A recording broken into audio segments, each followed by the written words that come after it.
का जो प्रसंग है वो 5 अध्यायों में है और वो 5 अध्याय 5 पुराणों के समान।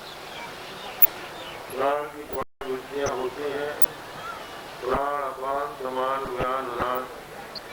ये 5 अध्याय पुराण के समान माने गए।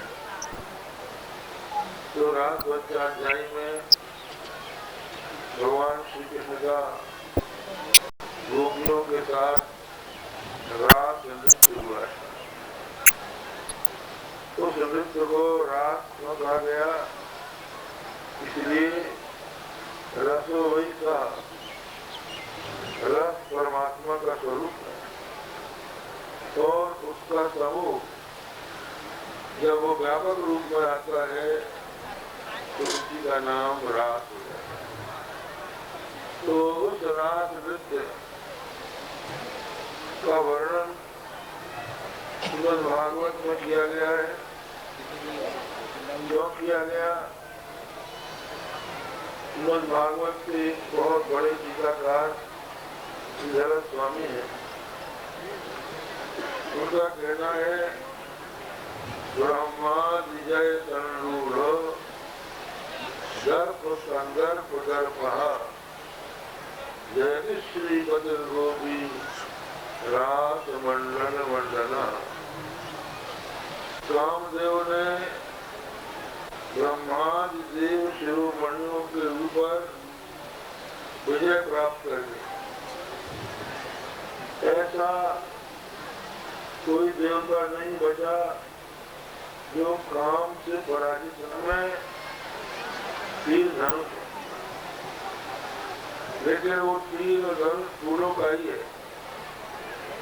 मानस में आता है, गोस्वामी जी कहते हैं काम धनुष सर सायक नीने, काम कुसुम रंग सायक नीने, सकल भुवन अपने वश कीने। काम ने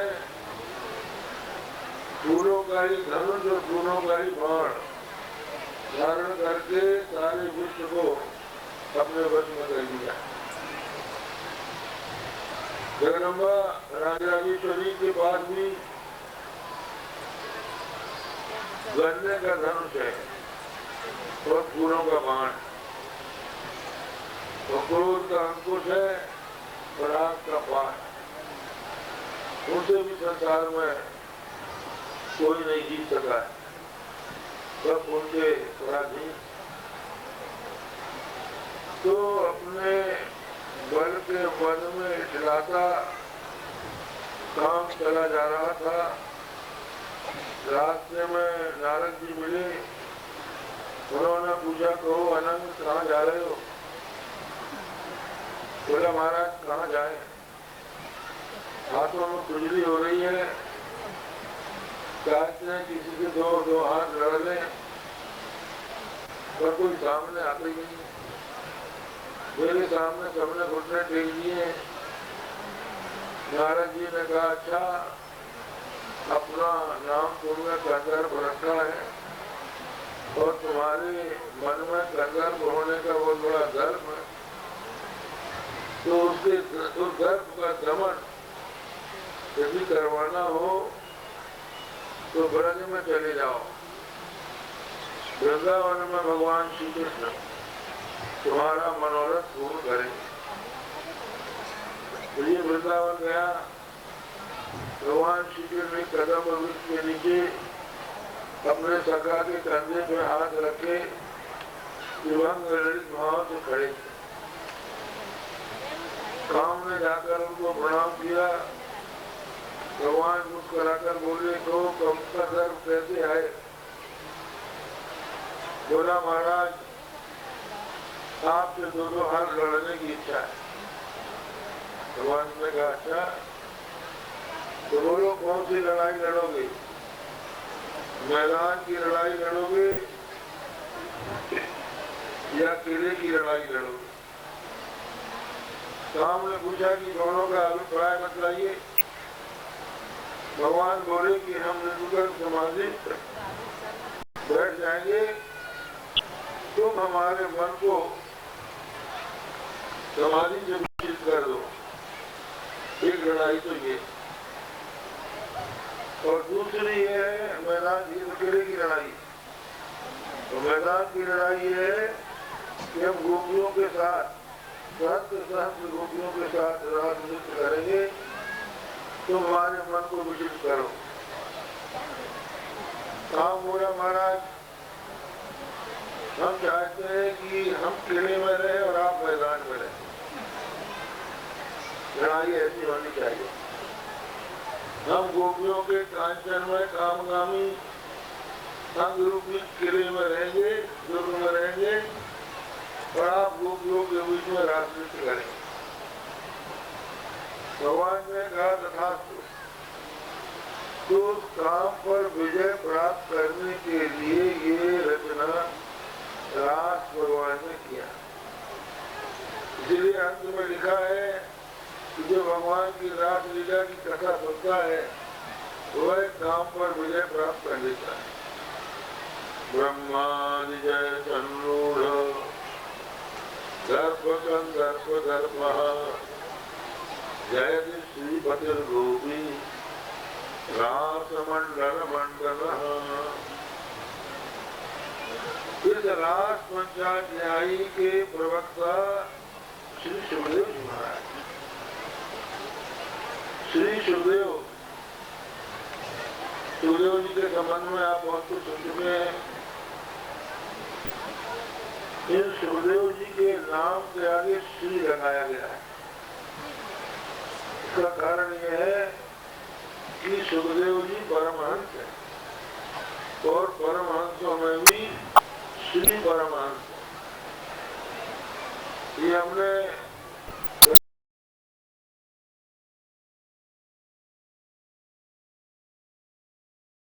पहले भी आपको बताया था कि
तो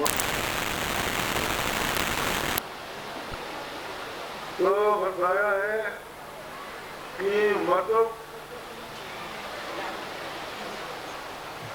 प्राचुर्य के अर्थ में भी आता है, नित्य योग के अर्थ में आता है, अतिशायन के योग में आता है और स्वामित्व के योग में भी आता है। धूम निंदा प्रशंसासु नित्य योगे शायने संबंधे विवक्षायाम भवन्ति मधुमादया। धूम माने प्राचुर्य, निंदा निंदा प्रशंसा, नित्य योग, अतिशयता और संबंध और अस्थि की विवक्षा में ये मतवादिक प्रत्यय होते हैं। तो मतु बतु दोनों का अर्थ यही है। तो भगवान वसु और वसु में से पाती समय हो गई भगवान भगवत, और भगवत में पुण्य हो गया तो भगवान हो। तो जिनमें ये छह ऐश्वर्य, ज्ञान, वैराग्य, समग्र ऐश्वर्य, ये नृत्य है, उनको भगवान कहते हैं। आजकल तो कोई भी अपने को भगवान कह देता है, पर भगवान में ये बात रहनी चाहिए, ये सामान्य मनुष्यों में नहीं होते। तो भगवान को रास करने की इच्छा का उदय होना यद्यपि अनुचित है, परंतु क्षीरहरण के प्रसंग में भगवान ने गोपियों को आश्वासन दिया था, मैं मां रथ रक्षवा, आगामी रात्रियों में तुम मेरे साथ रात करोगी। ब्रह्मा की अनेकों रात्रियों ने वर्षों तपस्या करके भगवान श्री कृष्ण से वरदान मांगा था कि हमारे भीतर आपका रास नित्य हो। और बहुत सी गोपियां, ये गोपियां क्या है ये भी समझ लेने की बात। गोपियां मुख्य रूप से श्री राधा रानी का स्वरूप ही, उन्हीं की नखमणि चंद्रिका से इनका प्राकट्य होता है। रास का एक प्रयोजन और भी है, उसका रहस्य ये भी है कि भगवान कभी कभी अपने आप को देखकर भी मुग्ध हो जाते हैं। रत्न कनेजानुचर कुमार संक्रांत मात्मीय मुखारविंदम आगातु कामस्तदनाम केदार विरीक्षधात्री वदनम गुरुदो।